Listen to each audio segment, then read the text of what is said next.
말씀으로 시작하는 축복의 하루.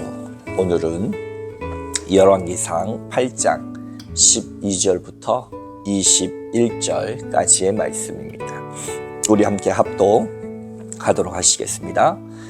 그때 솔로몬이 이르되 여호와께서 캄캄한 데 계시겠다 말씀하셨사오나 내가 참으로 주를 위하여 계실 성전을 건축하였사오니 주께서 영원히 계실 처소로서이다 하고 얼굴을 돌이켜 이스라엘의 온 회중을 위하여 축복하니 그때에 이스라엘의 온 회중이 서 있더라.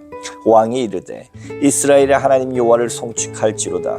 여호와께서 그의 입으로 내 아버지 다윗에게 말씀하신 것을 이제 그의 손으로 이루셨도다 이르시기를 내가 내 백성 이스라엘을 애굽에서 인도하여 낸 날부터 내 이름을 둘 만한 집을 건축하기 위하여 이스라엘 모든 지파 가운데서 아무 성읍도 택하지 아니하고 다만 다윗을 택하여 내 백성 이스라엘을 다스리게 하였노라 하신지라. 내 아버지 다윗이 이스라엘의 하나님 여호와의 이름을 위하여 성전을 건축할 마음이 있었더니 여호와께서 내 아버지 다윗에게 이르시기를 네가 내 이름을 위하여 성전을 건축할 마음이 있으니 이 마음이 내게 있는 것이 좋도다. 그러나 너는 그 성전을 건축하지 못할 것이요 내 몸에서 낳을 내 아들 그가 내 이름을 위하여 성전을 건축하리라 하시더니 이제 여호와께서 말씀하신 대로 이루시도다. 내가 여호와께서 말씀하신 대로 내 아버지 다윗을 이어서 일어나 이스라엘의 왕위에 앉고 이스라엘의 하나님 여호와의 이름을 위하여 성전을 건축하고 내가 또 그곳에 우리 조상들을 애굽 땅에서 인도하여 내실 때에 그들과 세우신 바 여호와의 언약을 넣은 궤를 위하여 한 초소를 설치하였노라. 아멘. 오늘도 말씀으로 시작하는 축복의 하루를 통하여서 이 하루를 시작하고 또 이 하루를 보내고 이 하루를 닫는 여러분 가운데 좋으신 우리 주님의 은총과 평화 그 영광이 여러분 삶 가운데 가득하시기를 주님의 이름으로 축원합니다. 오늘 특별히 열왕기상 8장 12절형 지난 시간까지 여호와 하나님께서 그 언약궤가 지성소에 들어가고 또 하나님의 깊은 임재가 구름 가운데 임재하여서 제사장들이 능히 서서 그걸 감당할 수 없을 만큼 하나님의 영광이 임한 것을 우리가 경험했습니다. 그 이후 구절이 바로 12절 말씀입니다. 우리 12절 그리고 13절 말씀을 한 번 더 합독하도록 하겠습니다. 그때 솔로몬이 이르되 여호와께서 캄캄한 데 계시겠다 말씀하셨사오나 내가 참으로 주를 위하여 계실 성전을 건축하였사오니 주께서 영원히 계실 처소로서이다 하고 아멘. 여호와께서 왜 캄캄한 데 계실까요?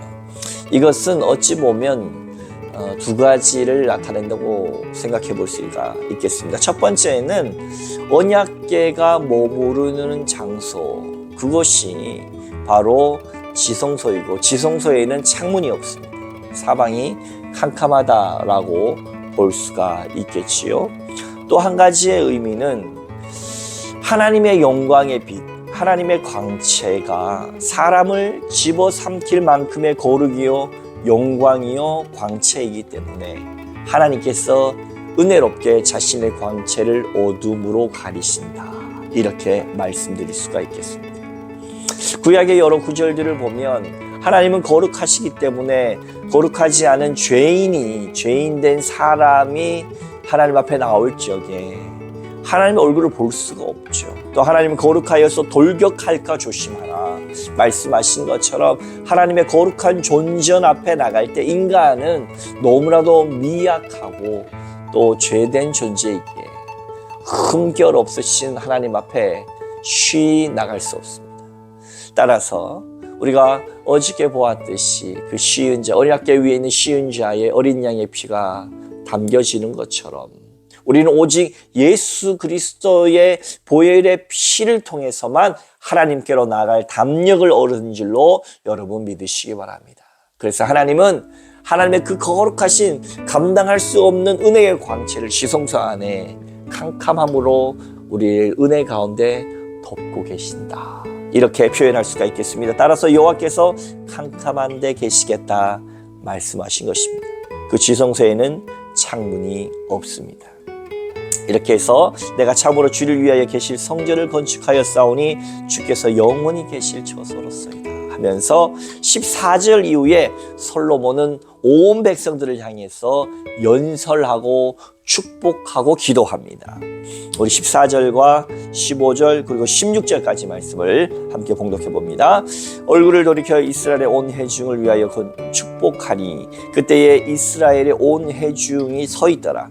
왕이 이르되 이스라엘 하나님 여호와를 송축할지로다. 여호와께서 그의 입으로 내 아버지 다윗에게 말씀하신 것을 이제 그의 손으로 이루셨도다. 이르시기를 내가 내 백성 이스라엘을 애굽에서 인도하여 낸 날부터 내 이름을 둘 만한 집을 건축하기 위하여 이스라엘 모든 지파 가운데서 아무 성읍도 택하지 아니하고 다만 다윗을 택하여 내 백성 이스라엘을 다스리게 하였노라 하신지라.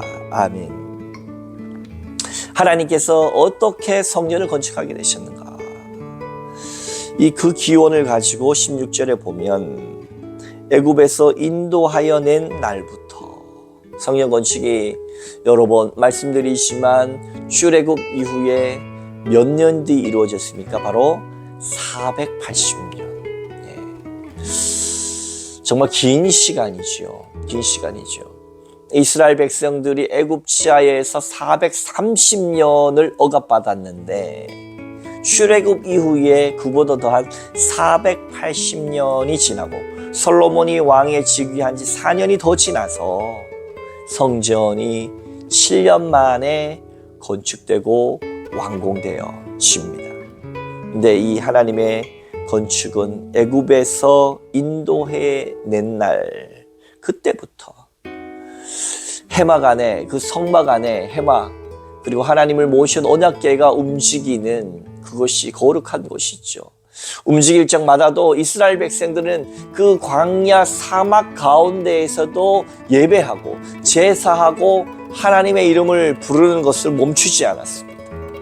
그 공고한 날 속에서도 하나님을 끝까지 부르짖었던 그때를 기억하여 이제는 완전한 태평성대 완벽한 국가의 존엄이 서는 이 태평성대의 이 강력한 국가 안에서 성전을 지어 그 정신을 그 출애굽 공고한 날 때 정말 어려운 그때에도 드렸던 그 제사 예배를 이제 가장 좋은 때에도 가장 아름답게 드려지고 있는 모습들을 계승하여 하고 있다라고 하는 것이죠.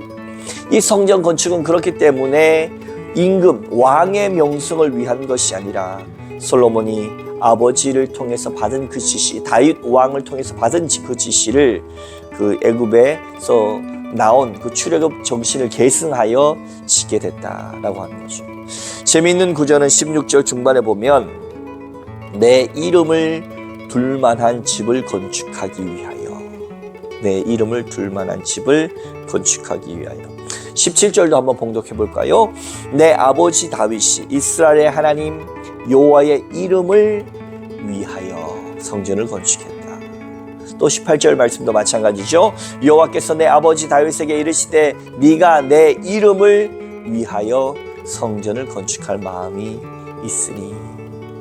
사랑하는 성도 여러분, 이 성전에는 어찌 보면 하나님 자체를 가둘 수가 없습니다. 하나님은 특정 장소에 갇혀 계시는 분이 아닙니다.